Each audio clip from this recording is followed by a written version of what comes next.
and Gen Zs are reshaping the world. News Generation shares their fresh perspectives on what's trending now. From global developments to everyday culture, we're diving into the stories that matter. This is News Generation.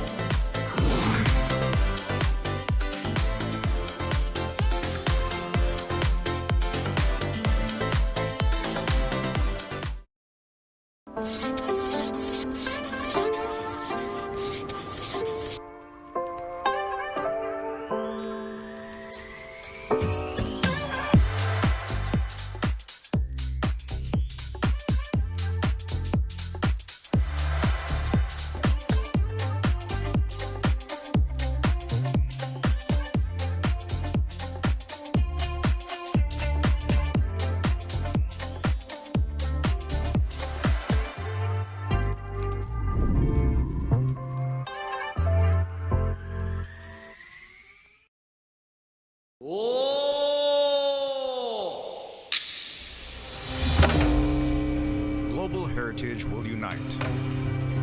We share brilliant values and honor the world's most cherished legacies to pass our heritage on to future generations. Busan invites you, the 48th session of UNESCO World Heritage Committee, July 2026, Busan, Korea.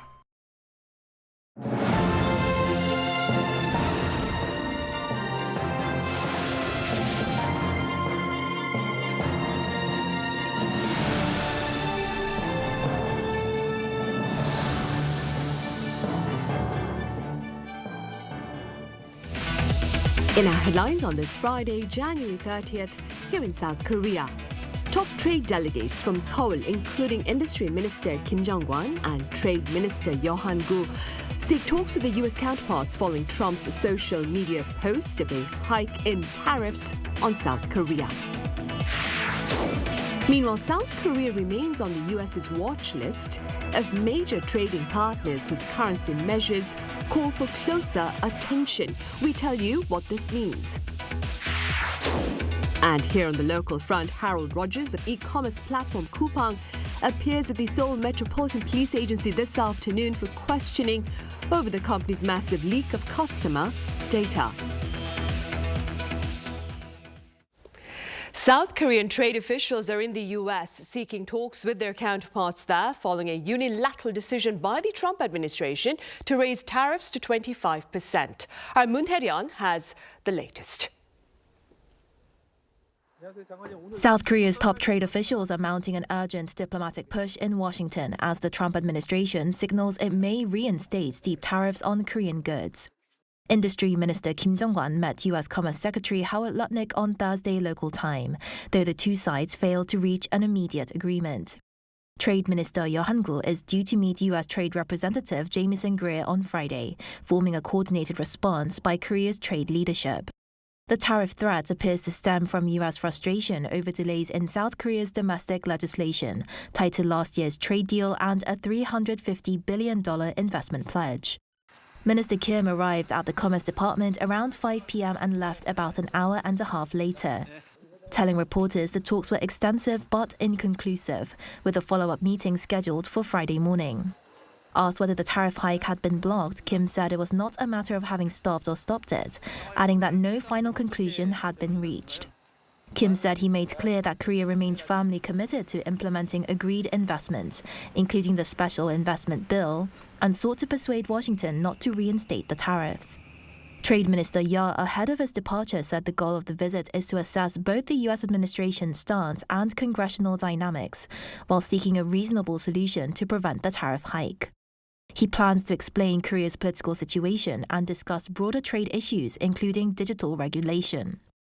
The diplomatic scramble comes as President Trump warns that U.S. tariffs could become much steeper, saying current measures were already generous and vital to national security. Speaking at a White House cabinet meeting, Trump argued tariffs have brought in hundreds of billions of dollars and insisted he has no intention of giving that up. As negotiations resume in Washington, this week is shaping up as a critical test, both a challenge and an opportunity for Seoul to prevent another escalation in Korea-U.S. trade tensions. 문혜련, Arirang News. Meanwhile, South Korea remains on the U.S.'s watch list of major trading partners whose currency measures call for closer attention. Our Park Jun-an covers this reality and its broader implications. The United States has kept South Korea on its foreign exchange monitoring list. In its semi-annual report to Congress released Thursday local time, the U.S. Treasury listed Korea among 10 other countries, including China, Japan, and Germany, for heightened scrutiny over macroeconomic and exchange rate policies. Under the 2015 Trade Facilitation and Trade Enforcement Act, the U.S. Treasury Department monitors its trading partners using three critical benchmarks. First, a bilateral trade surplus with the U.S. exceeding $15 billion. Second, a current account surplus of 3% or more of the nation's GDP. And third, a persistent one-sided intervention in the foreign exchange market. One-sided intervention requires net purchases of foreign currency conducted repeatedly in at least 8 out of 12 months, totaling at least 2% of an economy's GDP. Currently, South Korea has flagged two of these three indicators. While the trade surplus remains $52 billion and the current account surplus sits comfortably at 5.9%, the third criterion, market intervention, has not yet been met. South Korea was removed from the list in late 2023 but was put back on it in November 2024 and remains there under the latest assessment. An economics professor said the impact on Korea's foreign exchange market would be minimal. Being designated as a currency monitoring country is not a major issue, as this has been the case for a while. The U.S. preference for a weaker dollar ultimately comes down to exports. It is part of a broader push to revive domestic manufacturing. In response, the Blue House said the Korean financial authorities will maintain close communication with the U.S. Treasury Department, adding that the U.S. report reaffirms the Korean currency's depreciation against the greenback is not in line with Korea's strong economic fundamentals. Park Jun-an, Arirang News. South Korea's industrial output marked its slowest pace of growth in 5 years last year, while consumption regained ground for the first time in 4 years. Our Ian covers these findings. South Korea's industrial output in 2025 marked its weakest growth in 5 years, while consumption rebounded to positive levels for the first time in 4 years. According to data from the Ministry of Statistics and Data released on Friday, in December alone, industrial output rose 1.5% from the previous month and 1.8% from a year earlier. Following a 1.1% decline in 2020, when production contracted amid the fallout from the COVID-19 pandemic, total industrial output has risen for 4 consecutive years. 5% in 2021, 4.8% in 2022, 1.1% in 2023, and 1.5% in 2024. Production in the mining and manufacturing sector, considered the backbone of the economy, gained 1.6% in 2025, while the main drive behind last year's industrial output was semiconductors, which rose by 13.2% on year. Amid the boom of artificial intelligence, it was the surge in chip demand that contributed largely to keeping overall output figures at positive levels. Meanwhile, retail sales, a key indicator of private consumption, turned positive after 3 consecutive years of shrinking, increasing 0.9% on month, mainly supported by higher sales of clothing, food, and beverages. The ministry says growth was particularly strong in the third quarter of 2025, boosted by government-issued consumption coupons. The cyclical component of the Coincident Composite Index, which reflects current economic conditions, fell by 0.2 points from the previous month, while the cyclical component of the Composite Leading Indicator, which signals future economic conditions, rose by 0.6 points compared to the previous month. 이은진, Arirang News. In other news, the price of common electronic devices, including PCs, TVs, and your smartphones, has been on the rise in recent times as chip makers focus on AI components over lower-tier chips. Our Kim Jun-hong explains. This is Bae Jin-sung, who has spent 39 years running a custom PC store here in Yongsan, one of Seoul's major electronic hubs. These days, however, the price tags have long since disappeared from the front of his store. With prices jumping from one day to the next, electronics have effectively turned into goods sold at market price. He calls the situation heartbreaking. One customer placed an order yesterday and even paid a deposit, but by the time we delivered it today, parts prices had jumped overnight. We have to keep our promise, so we sell at a loss. And it's painful that we can't offer customers lower prices. Holding up a piece of legacy DDR4 memory, he put it simply. The price of one memory chip has risen to nearly the cost of an entire PC. This Micron DDR5 memory chip was about $70 3 months ago, but has now more than tripled to around $260. The ripple effects are quickly spreading to the finished goods market, raising the barrier to entry for consumers. I came to upgrade my computer's RAM. It's been a long time since my last upgrade, but even for the same level of performance, prices are much higher now, so it's a bit of a burden financially. The fixed contract price of PC DRAM rose sharply, reaching $9.30 by December last year, nearly 7 times higher than in March. The rise in parts prices is now being passed on to consumers, with the launch price of Samsung Electronics' new Galaxy Book 6 Pro coming close to double that of last year's model. Rising memory prices are now pushing up the cost of other key components, including SSDs and graphic cards. Tucked into a corner of Bae's shop, an NVIDIA graphics card tells the story. In less than a month, its price has climbed by more than $700. This latest turmoil stems from manufacturers prioritizing high-performance memory such as HBM, tightening the supply of lower-margin, widely used memory chips. From a producer's standpoint, higher profits now lie in AI-related products. Lower margin, general-purpose DRAM has been pushed down the priority list, tightening supply. With AI opening up a new market, many expect this cycle to break from traditional patterns. The AI boom is now in what many describe as a mega cycle. While the future remains uncertain, experts broadly agree that the surge is unlikely to show signs of easing in the near future. Kim Junong, Arirang News.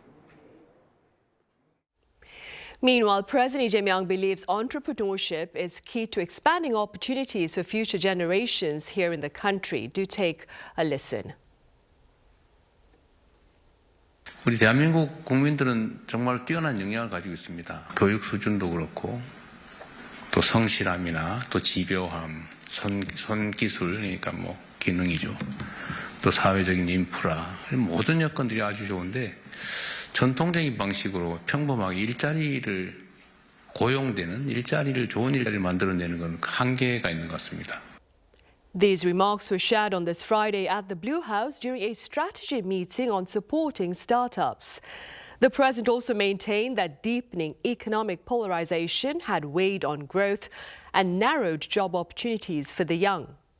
Accordingly, to encourage entrepreneurship, the Ministry of SMEs and Startups will host a televised competition featuring 100 aspiring entrepreneurs this year. The winner will receive prize money and venture investment worth over 1 billion won.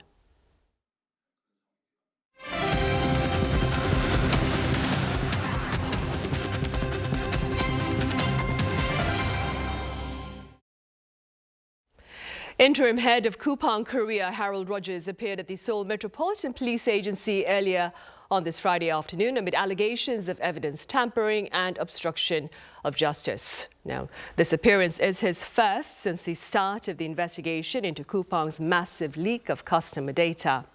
Rogers had previously ignored 2 summons requests. Upon arrival at the entrance of the agency, Rogers told members of the media in English that Coupang remains committed to fully cooperating with the government's investigation. While Coupang maintains that only 3,000 accounts were affected, investigators believe the figure stands above 30 million.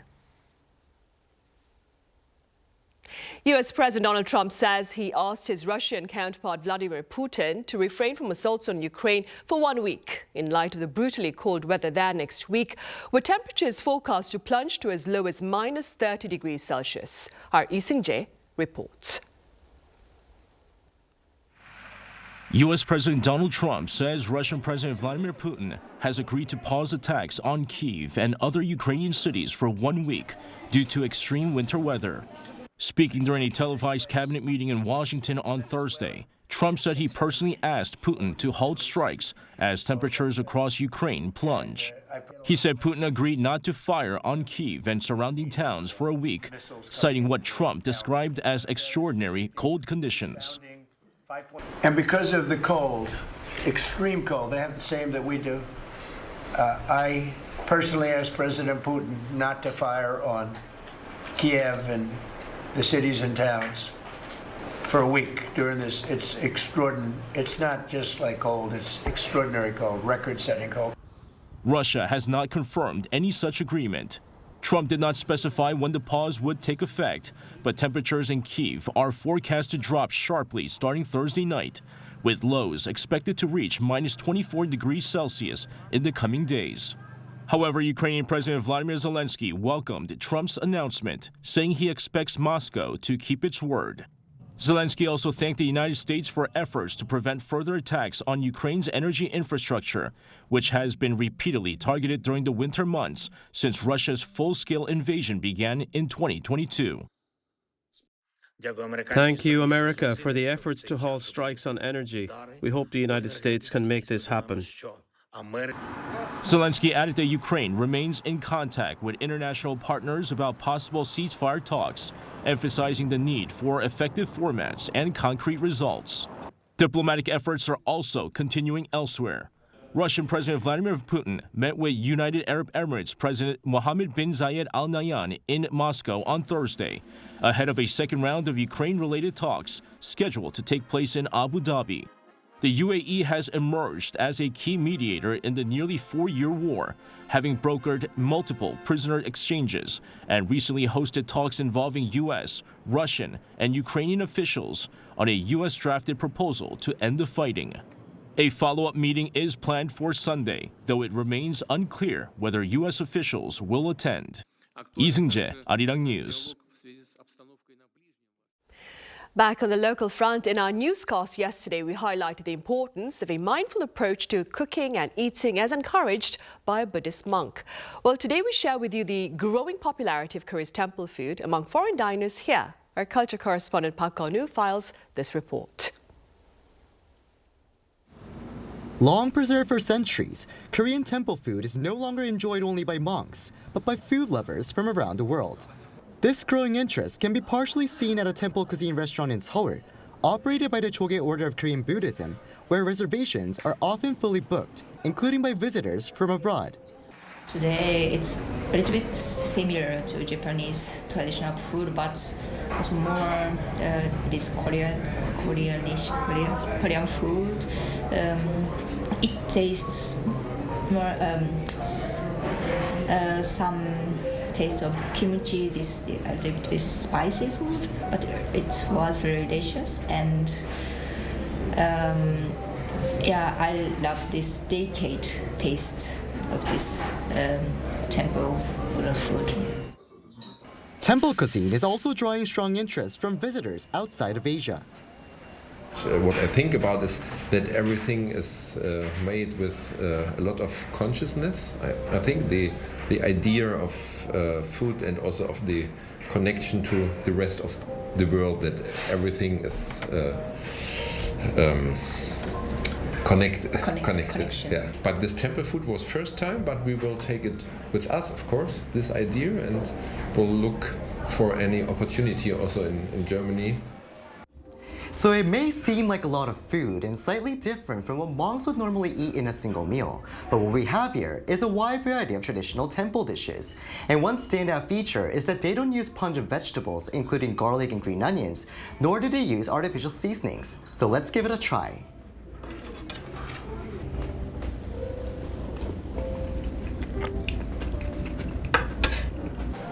A wide variety of temple food includes whitewater kimchi, believed to aid digestion, winter spinach with sweet persimmon, crispy glazed mushrooms that surprisingly taste like meat, and buckwheat jelly with spicy kimchi.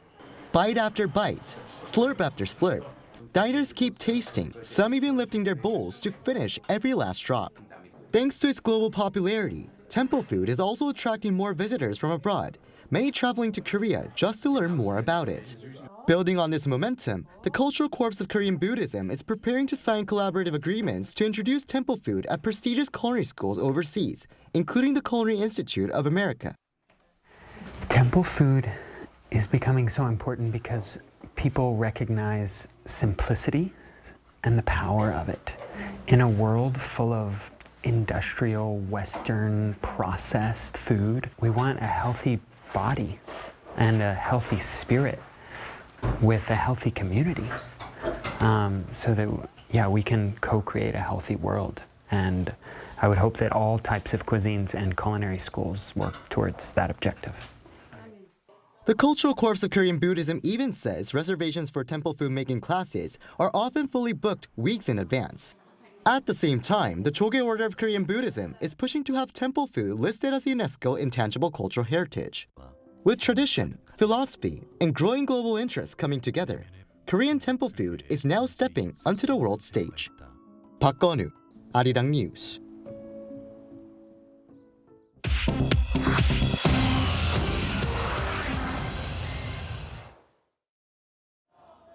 This is The World Now, bringing you everything you need to know from around the globe. The European Union has designated Iran's Islamic Revolutionary Guard Corps as a terrorist organization following its deadly crackdown on protests. EU foreign ministers reached a decision in Brussels on Thursday, adding the powerful IRGC to the bloc's terror list alongside groups such as Islamic State and Al-Qaeda. This follows the killings of thousands of protesters in Iran, a turning point that pushed previously cautious countries such as France and Italy to back the listing.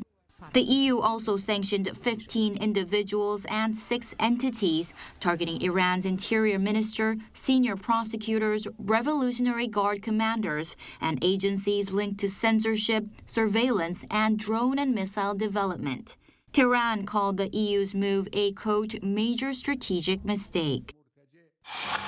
The U.S. Senate blocked a critical government funding bill, pushing Washington to the brink of a partial shutdown as a fierce dispute over immigration enforcement intensified. Lawmakers failed to advance the budget on Thursday after Democrats refused to fund the Department of Homeland Security, demanding new limits on immigration and customs enforcement operations. The standoff follows the fatal shootings of 2 protesters by federal agents in Minneapolis, prompting Democrats to call for warrants, clear identification of officers, and tighter oversight of ICE. A procedural vote failed 45 to 55, and there will be partial shutdown from this weekend if no deal is reached by the Friday deadline. President Donald Trump said he wants to avoid a shutdown, adding his administration would work in a, quote, bipartisan way to do so. China has halved tariffs on British whiskey after direct talks between Chinese leader Xi Jinping and UK Prime Minister Keir Starmer in Beijing. The move on Thursday will cut tariffs from the current 10% to 5% and is expected to generate £250 million in export gains over 5 years for the UK whiskey industry. Starmer raised the issue during meetings aimed at securing economic gains. China also agreed to tighten labeling rules on Scotch whiskey to help strengthen protection against counterfeiting. Beijing has also agreed to allow 30-day visa-free travel for British citizens, although no date for this has been set. Indian authorities have confirmed 2 cases of the deadly Nipah virus in the eastern state of West Bengal, triggering heightened surveillance across Asia. According to local officials and the World Health Organization, both cases are healthcare workers infected in late December. They were West Bengal's first cases in nearly 2 decades. The Nipah virus carries a fatality rate of up to 75%, but experts say human-to-human transmission remains limited and a global outbreak is unlikely. Countries including Thailand, Malaysia, Indonesia, and Nepal have tightened airport screening, while health agencies are monitoring the situation closely. 주지현, Arirang News.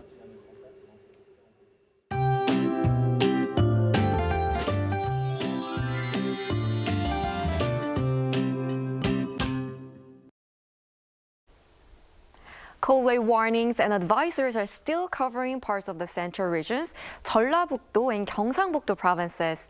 However, we're having one final surge of frigid temperatures as this long cold snap starts to fade. Starting from tomorrow afternoon, colder air will begin to ease off and temperatures will slowly climb. Seoul is expected to drop to minus 11 degrees Celsius again overnight, similar to today. By tomorrow afternoon, however, many areas, including Seoul, will warm back up above freezing temperatures. Temperatures should return to normal levels for this time of year on Sunday. Most areas will have a cold morning tomorrow with Chuncheon at minus 14 degrees, Daejeon at minus 9 degrees. Highs will rise back up to 1 degree in Seoul, 6 degrees in Daegu and Gyeongju. Light snow of around 1 centimeter is possible in central areas and parts of the Jeollado provinces from early Sunday into Monday. That's all for Korea. Here are the weather conditions around the world.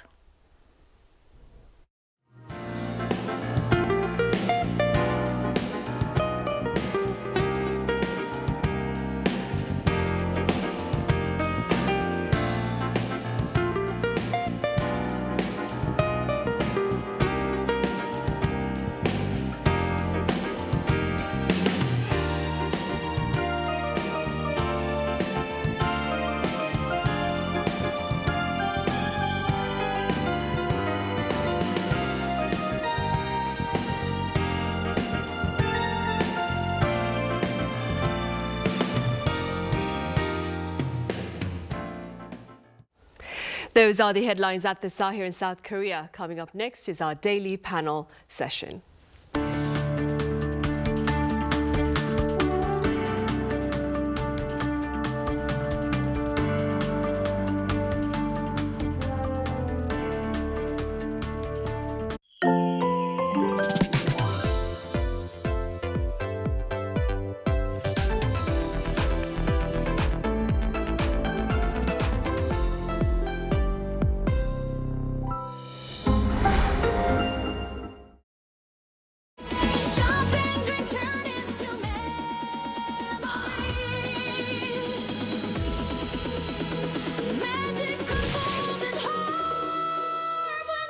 Right now, the new shopping game is starting.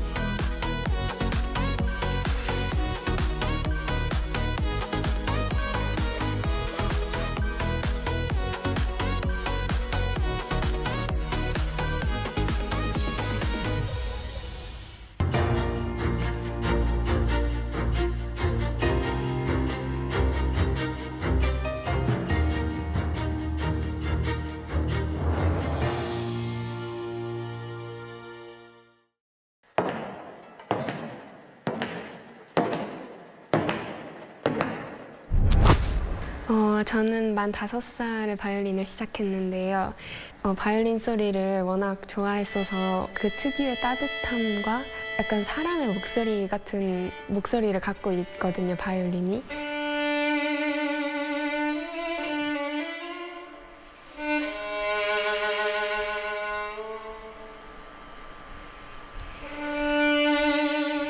저는 무대에 올랐을 때보다는 이제 혼자 연습할 때 더 큰 희열을 느끼는데 제가 표현하고자 하는 음악이 잘 나왔을 때 그때 가장 큰 기쁨을 느끼는 것 같아요. 그래서 저만의 색깔을 어떻게 하면 찾아갈 수 있을까 그걸 제일 많이 고민하는 것 같아요.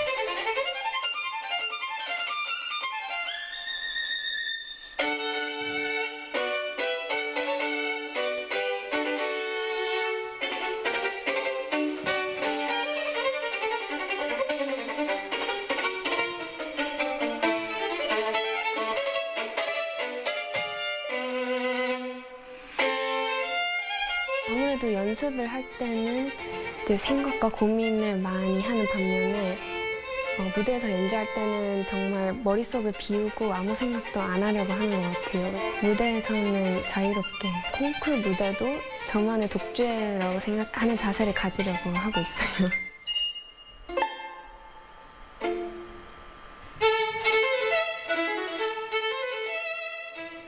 사실 바이올린과는 거의 제 인생의 대부분을 같이 해왔기 때문에 저를 힘들게 할 때도 많지만 제가 가장 사랑하고 아끼는 존재입니다.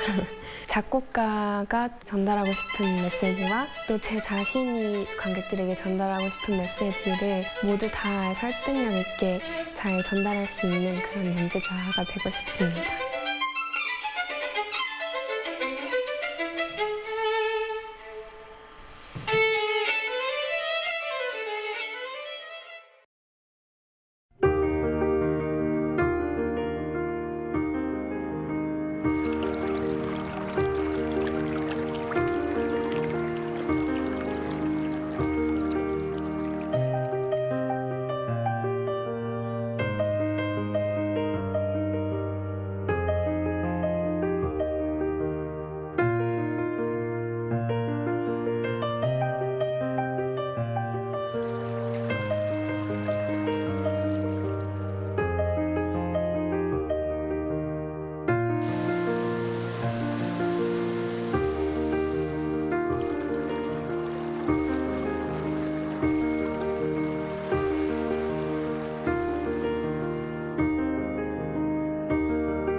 A social media post earlier this week by U.S. leader Donald Trump informed the Lee Jae-myung administration of a 25% hike in U.S. tariffs on South Korean products into the American market. On Press Perspective today, we touch upon the response here at home and the possible reasons behind the post by Trump.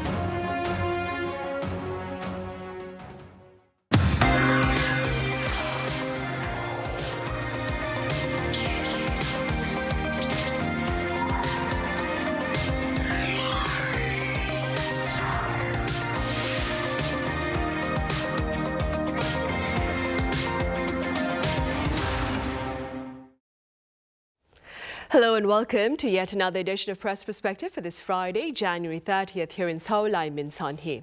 Top trade officials from South Korea in the U.S. actively seeking an understanding behind a unilateral decision by Donald Trump to raise U.S. tariffs on South Korean goods into the American market. For more on this, I have Celia Fioretti with French daily Le Croix here in the studio. Celia, welcome back. Glad to be here. I also have Professor Oh Jin-seok at Sookmyung Women's University live on the line. Professor Oh, it's good to have you with us. Pleasure is mine. Right, Celia, we shall start here in the studio. Let's begin with Mr. Trump's social media post earlier on Monday. What exactly did he say, and what have members of his administration been saying since then? Well, this crazy week all started exactly on Monday by a social media post by President Donald Trump in which he accused South Korea of not living up to the trade deal reached last year in July.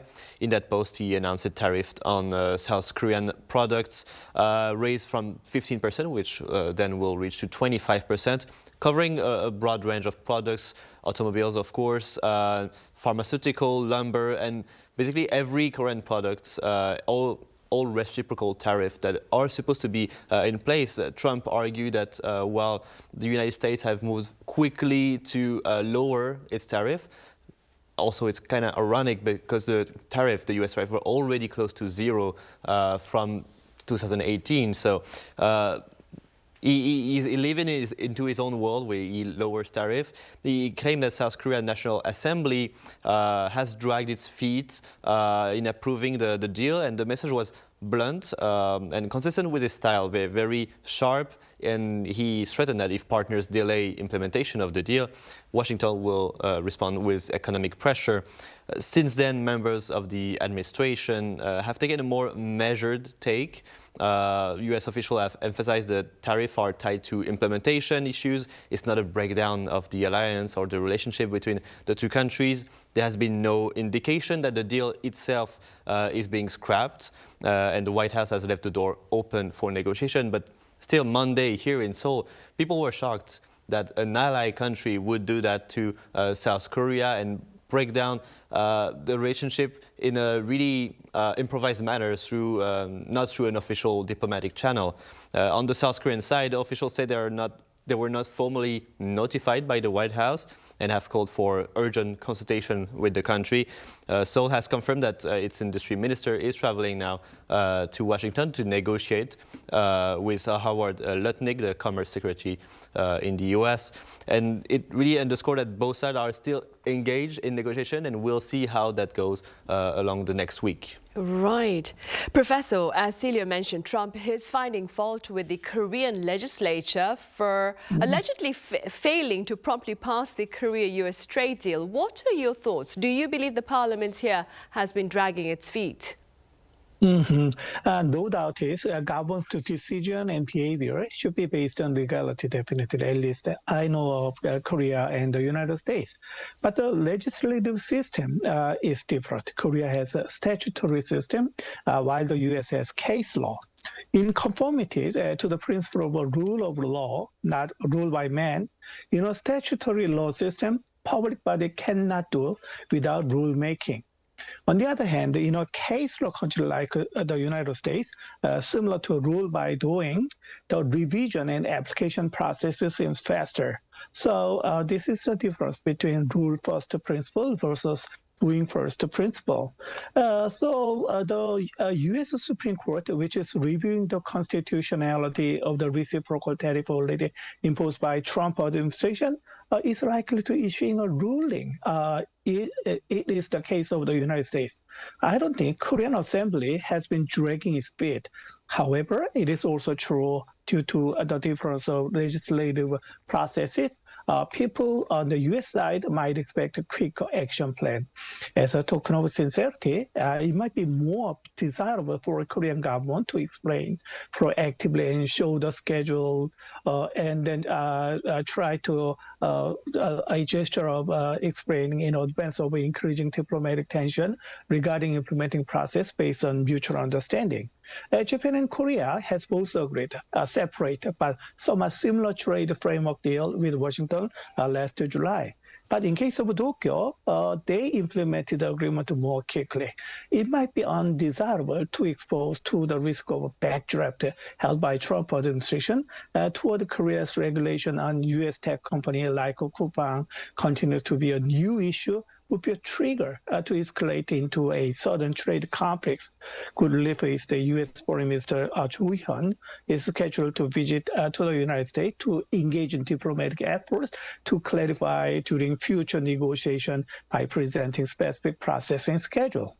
Right. And as we speak, we have Korea's trade officials in the U.S. meeting with their counterparts there to address this latest tariff threat by Trump. You've touched upon this earlier as well, Celia. Could you tell us a bit more about the efforts from South Korea to address this particular issue?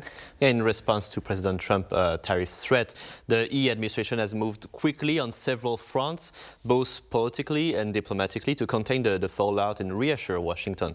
So first, on the legislative side, which is the core of the problem, the ruling Democratic Party has made it clear its intent to fast-track the trade-related legislation that Trump is pointing to. Party officials say a so-called special act linked to the U.S.-Korea trade deal will be passed by the end of February. This bill would set up a state-run investment corporation that will manage the South Korea pledged investment into the U.S. It's a key element of the deal agreed last July. And 5 related bills are already now before the National Assembly. And the fact that both ruling party and the opposition party have introduced version of it is being interpreted as a way to speed things up. And secondly, the presidential office has also gone into crisis management mode, especially at the beginning of the week. It convened an emergency meeting to review Trump announcement and reiterated that South Korea remains fully committed to implementing this deal, and at the same time, officials stressed that South Korea has not received formal notice from Washington, so they were not really prepared for such a week that we have seen. Finally, there's also a strong diplomatic push, as we just mentioned. The Finance Ministry has pledged to keep U.S. Informed of what South Korea is currently doing. The trade official of Korea, industry minister and the trade minister are in the U.S. and will be talking with U.S. authorities to finally find something quick and also to reassure as much as possible the industrial back then at home in South Korea that are now very worried for their potential loss if the tariff would hike to 25%. Right, and while those efforts are underway, Professor Oh, there is also much speculation here over the possible reasons behind Mr. Trump's latest threat. What do you believe might have prompted this sudden shift in stance? President Trump posted on his SNS that Korean National Assembly had not proceeded with legal procedure necessary to implement the trade agreement and another plan to raise tariff on Korean products, including automobile, from 15% to 25%. In response, Foreign Minister Jo-hyun said regarding President Trump's warning of reinstating a higher tariff of Korea if we proceed with our measures and explain them well to the U.S. side, it will be manageable. It's not enough. Legally interpreted expression is a due challenge. It's a rejection of current offer and another new offer. Even I had some experience in practice. The U.S. changed the decision-making structure, approaches, and the systems for announcing decisions were not something that I could understand. But I believe we have to take this post very seriously, although there is no need to weaken our position out of surprise. Unless Korea recognizes this reality, misunderstandings and miscalculations will continue to reoccur at the sacrifice of the national interest. My position is very apparent. To dismiss the speculation that delaying domestic procedure could be a viable strategy in anticipation of U.S. Supreme Court's ruling. Don't forget doing first principle. As Trump has a wide array of tools at his disposal to pressure Korea into implementing last year's agreement, even if the court were to rule against those tariffs, the U.S. could still impose retaliatory tariffs and other duties by selectively invoking another law, such as Section 232 of the Trade Expansion Act. To gain negotiation power, Korea has to take a deeper pause at this moment and longer stance of building up global collaborative partnership. For example, it is right time joining in the CPTPP, and DEPA could be a useful solution for increasing the trade negotiation capability for Korean government. Right, I see. Meanwhile, Celia, there are quite a number of people here who are linking this fallout to recent amendments to South Korea's Information Communications Network Act, which targets false information online. Could you tell us a bit about these amendments and why they might be a concern to the U.S.?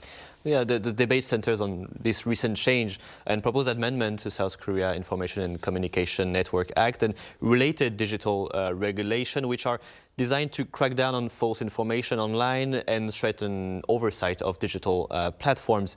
In practice, these amendments expand the government's ability to regulate online services, including a stricter obligation for platforms to manage the content they host, greater liability for misinformation, and tighter rules around data handling, network usage, and platform responsibilities overall. And Seoul argues that these measures are necessary to protect users, combat disinformation, and ensure a fair competition in an increasingly concentrated digital market dominated by few global players. However, from Washington perspective, these rules are increasingly some sort of digital regulatory barriers. That's how they frame it. U.S. officials worry that they disproportionately affect American big tech companies like Google, Amazon, YouTube, Microsoft, or Meta by imposing costs and constraints that domestic Korean companies either don't face or don't face to the same degree as them. And the concerns go beyond content moderation. The US has repeatedly criticized South Korea policies on network usage fees, for example, restriction on exporting high-precision map data. That was an issue earlier, late last year, with Google trying to have the access to Korea map data for Google Maps, for example, and also other security lock that Korea has to protect its sovereignty or sensitive information that American companies want to access. And so this has created a lot of trouble between Korea and the US over maybe the last 2 decades already, and has not found any real solution for now. And that's why this amendment has become a bilateral issue between US and South Korea. US officials appear to be signaling that the digital regulation imposed by Korea is too much for them, and the frustration over Korea tech policies may have fed into President Trump's idea of raising the tariff again. This approach by Donald Trump could be somewhat similar maybe to a 19th century gunboat diplomacy. It means you force a country to change its law, to open its market for American companies, and you threaten them with a big gun. Today's world, it has changed. It's less violent, but still very efficient to threaten people with a tariff hike that would hurt their economy. Now the question is what answer Korea will respond to that. If we compare in recent events, for example, Europe choose to be more confrontational in the case of Greenland. It appeared to have worked so far. Trump retreated a bit on the Greenland front. Now it's to Korea's turn. Apparently the decision is to be more seeking a negotiation with the US and try to find a new deal. We'll see what approach is the best, but it's certainly difficult to handle the US and their demand these days. Right, we'll probably have more information this weekend as our trade officials sit down with their counterparts in the US. Professor, going back to the amendments to the South Korean Act on Information Communication Network, speaking as a scholar, how do you respond to US concerns over the amendments to this particular act? When it comes to digital regulation, direction might be okay, but the timing might have much room to be developed.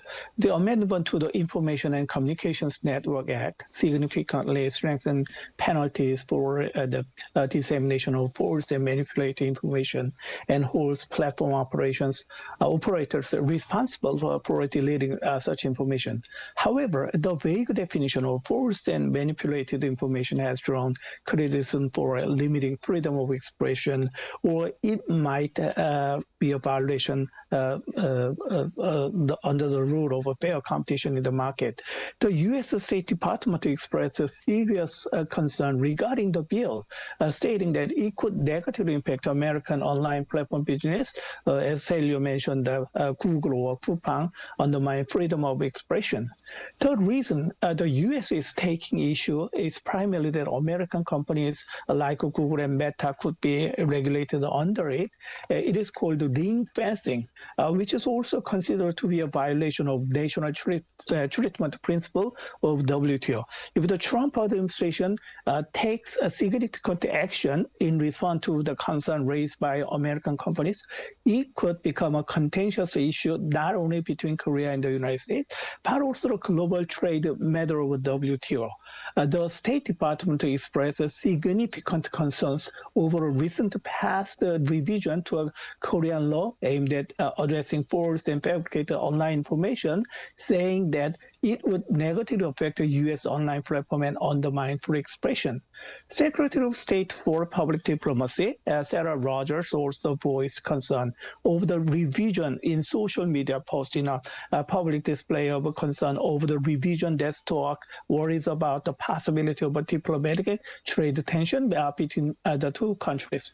The countries are committed to ensuring that U.S. companies are not discriminated against and do not face unnecessary barriers in terms of law and policies concerning digital services, including online platform regulations. In conclusion, timing is not that good, I think. Right. Well, those amendments to the Act are poised to go into practice this coming summer. I suppose we'll talk more about it then.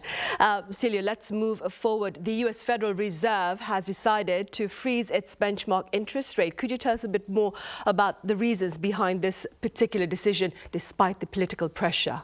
Exactly. For now, the Fed is keeping its key lending rate in the 3.5 to 3.75% range, largely because U.S. economic activity continues to expand at what policymakers describe as a solid pace. Growth has surprised on the upside. Labor market appears to be stabilizing, and while job creation also has slowed, but unemployment has edged lower at the same time.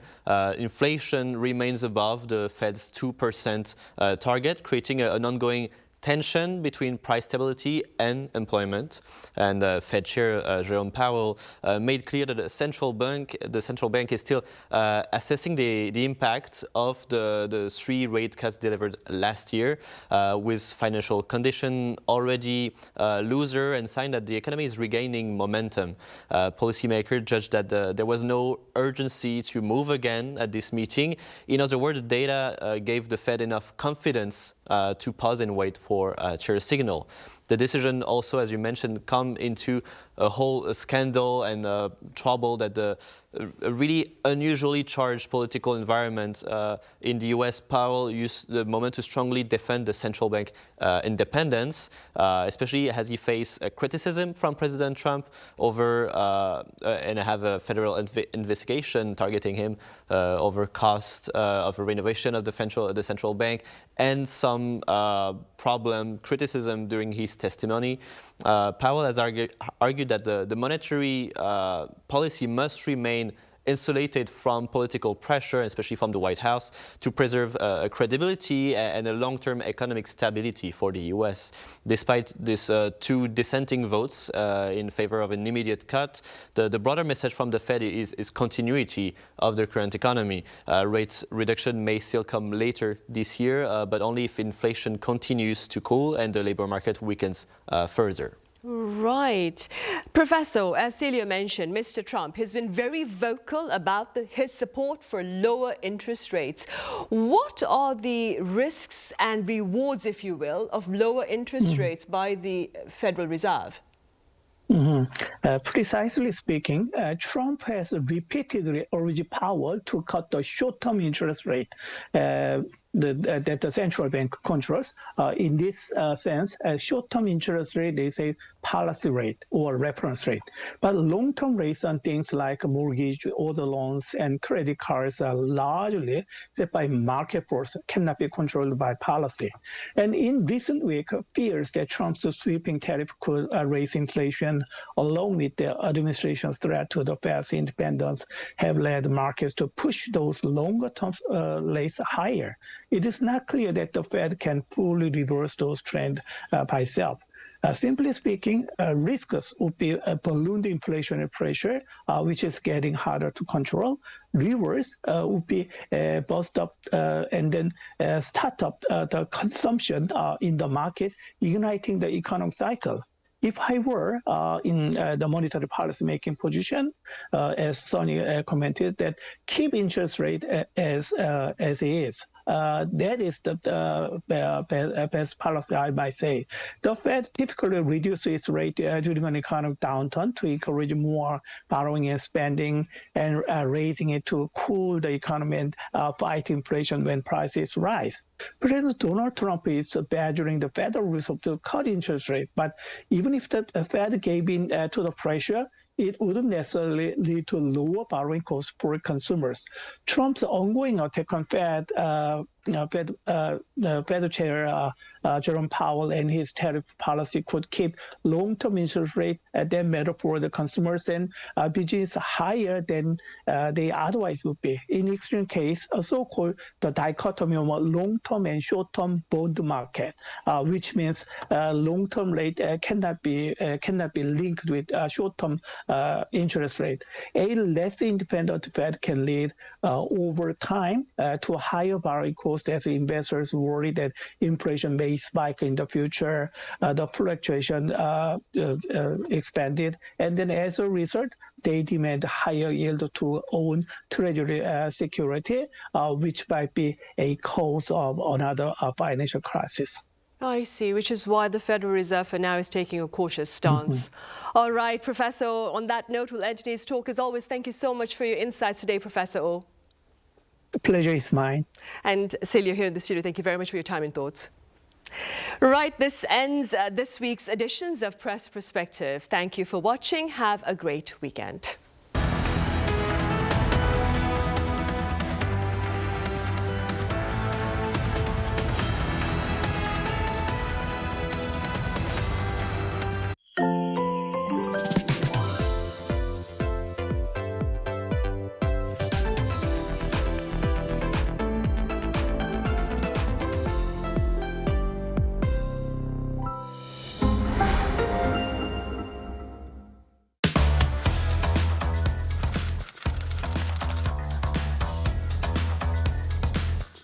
Time to set the